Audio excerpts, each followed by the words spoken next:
আসসালামু আলাইকুম। আবারও হাজির হলাম আপনাদের মাঝে নতুন আরেকটি ভিডিও নিয়ে। আপনারা দেখতে পাচ্ছেন আমার সামনে একটি মাইক্রো ল্যাবের স্পিকার আছে এবং এটি কি সমস্যা সে বিষয়ে বলবো এবং এবার এটি কিভাবে সমাধান করব সেটিও দেখাবো ইনশাল্লাহ। তো মাইক্রো ল্যাব স্পিকারটি কত মডেল কি আসা বিষয় সেটা দেখি। তার পাশাপাশি আমি অলরেডি খুলে রেখেছি যাতে সহজ হয় কাজের জন্য। তো আমরা এখানে দেখতে পাচ্ছি মাইক্রো ল্যাবের মডেলটি, এই যে মডেল আপনারা দেখতে পাচ্ছেন M110। হ্যাঁ, এই মডেলটি এখানে যেটা মূলত 2:1।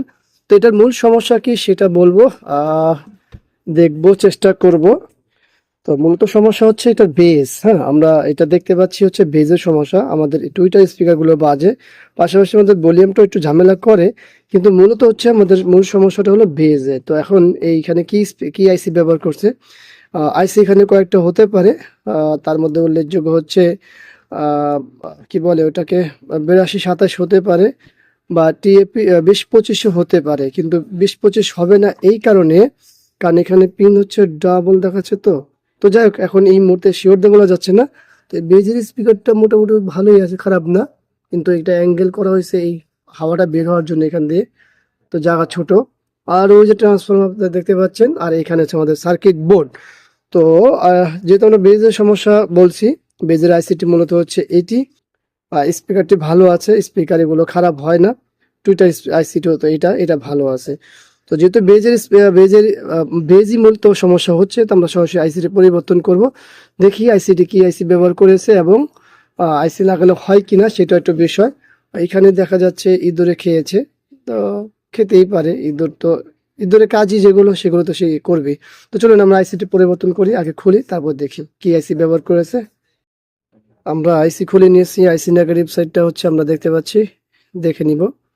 আর এই হলো আমাদের আইসি, সিংটাও আলাদা, এখানে নাম্বারটা বোঝা যাচ্ছে না। আমরা পেস্টটি মুছে নিই, পেস্টটি মুছতে সাইডে নিয়ে যাই, তারপরে দেখি। হ্যাঁ, 20-25 ব্যবহার করেছে, ইউটিসি 20-25। তো 20-25ও ব্যবহার করা হয়, 82-27ও ব্যবহার করা হয়। তো চলুন আমরা আইসি খুলে নিই। আগে আগে আমরা আমাদের নতুন আইসিটি খুঁজে নিই, কোথা থেকে লাগাবো।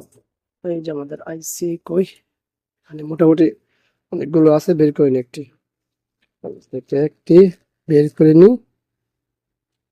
আমাদের আইসি গ্রুপ কি, আমাদের আইসি হচ্ছে টিইএ 20-25, তাই হলো ইউটিসি। তো এটা কোনো বিষয় না। হ্যাঁ, এটা নিয়ে কোনো কেউ টেনশন করবেন না যে এটা এই নাম, মূল আইসি যে নাম্বার সেটা হলো 20-25, এটা খেয়াল রাখতে হবে। তো চলুন আমরা আইসিটি এখানে বসাই নি, এখানে বসাই।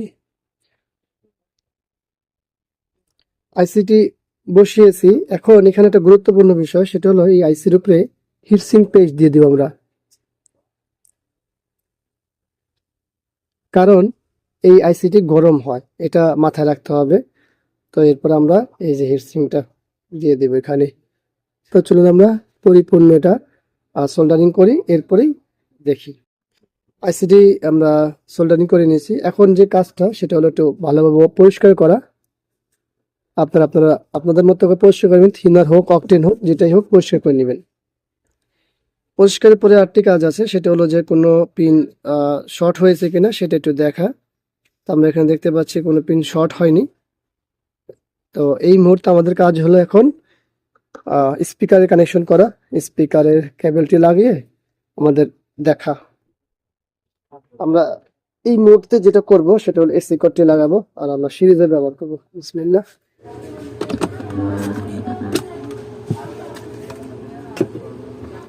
আইসি লাগানোর সাথে সাথে কিন্তু শব্দ আসলো আমাদের এখানে। কি শব্দ এটা? আইসি গরম হয়ে যাচ্ছে মনে হচ্ছে। হ্যাঁ, শব্দ হচ্ছে, পুরো গন্ধ হচ্ছে এবং আইসি গরম হয়ে গেছে। তার অর্থ কি আমাদের এই স্পিকারের সমস্যা আছে কোনো? এটা আমরা দেখবো, এটা খুলে নি। তো আমি আরো দুইটা আইসি পরিবর্তন করেছি। এখানে এই আরেকটা আইসি লাগাইছিলাম, ওটাও নষ্ট হয়েছে, পরে আরেকটা আইসি লাগাইছি। পাশাপাশি আমি স্পিকারটাও চেঞ্জ করেছি, যে আদৌ কি স্পিকারের সমস্যা, যে দেখা যাচ্ছে এই স্পিকারটা শর্ট হওয়ার কারণে হতে পারে এরকম। তো সেক্ষেত্রে এটা চেঞ্জ করে দেখলাম, দেখুন গ্রিড। মূলত সমস্যা হচ্ছে আমাদের এই যে পিএফ, এই যে পিএফটা, এটা হলো ইঁদুরে কেটে দিয়েছে কারণে এখন শর্ট করে দিচ্ছে, আইসি সাথে সাথে কেটে যায় সাথে সাথে। তো আমরা এখন এটা লাগাবো, তারপর দেখব। এখানে বেজ স্পিকারটা লাগিয়েছি, এখন আমরা বেসটা প্লে করবো। বেসটা বেস কিন্তু চলে আসছে, অফ করে নিই। এখন বিষয় হলো যে আমাদের এই পিএফটা পরিবর্তন করতে হবে। এই পিএফটা পরিবর্তন না করলে আবার ঝামেলা হবে। তো আসলে থেকে কখন কি হয়ে যেতে পারে এটা ভাবা খুবই অবাক লাগলো। এই যে আজকের ভিডিওতে আপনারা দেখতে পেলেন যে এই পিএফ এর কারণে আমার দুইটা আইসি খারাপ হয়েছে। আমি প্রথমটা আইসি লাগিয়েছি, খারাপ হয়ে গেল, তো বোঝার আগেই তো খারাপ হয়ে গেল। পরে আরেকটা আইসি লাগাইছি, সেটাও দিয়ে একই অবস্থা হয়ে গেছে। যার কারণে আমি বেজ স্পিকারটা পরিবর্তন করছি, তারপরেও দেখি যে না, বিষয়টা আসলে কি জানি। তো যাই হোক, সবকিছু মিলে পিএফ এর কারণে সেই জিনিসটা হচ্ছে। পিএফটা লাগালে আবার সাথে আইসিটা খারাপ হয়ে যাবে। আর আমি তো অবাক হয়ে গেছি, নতুন আইসি লাগালাম, তারপরও যদি এরকম সমস্যা হয় তাহলে সমাধান কিভাবে হবে? নতুন আইসি লাগানো তো এরকম সমস্যা হওয়ার কোনো কারণ নাই। এর আগে আমরা তো অনেক আইসি পরিবর্তন করছি, এরকম তো অ্যাভেলেবেল করতেছি, তো এই সব ধরনের সমস্যা হয় না। তো যাই হোক, আজকে ভিডিওটি আশা করবো আপনাদের উপকার আসবে। যাদের এই ধরনের সমস্যা হয় তারা অবশ্যই নজর রাখবেন, এই ধরনের কোনো পিএফ খারাপ হলে অবশ্যই আপনারা ওইটা চেঞ্জ করে দিবেন। তো আশা করি ভিডিও থেকে আপনারা যে ইনফরমেশন, সেটা হলো যে এই ধরনের সমস্যা থাকলে ওটা অবশ্যই পাল্টাবেন, নাহলে তো সমস্যা করবে।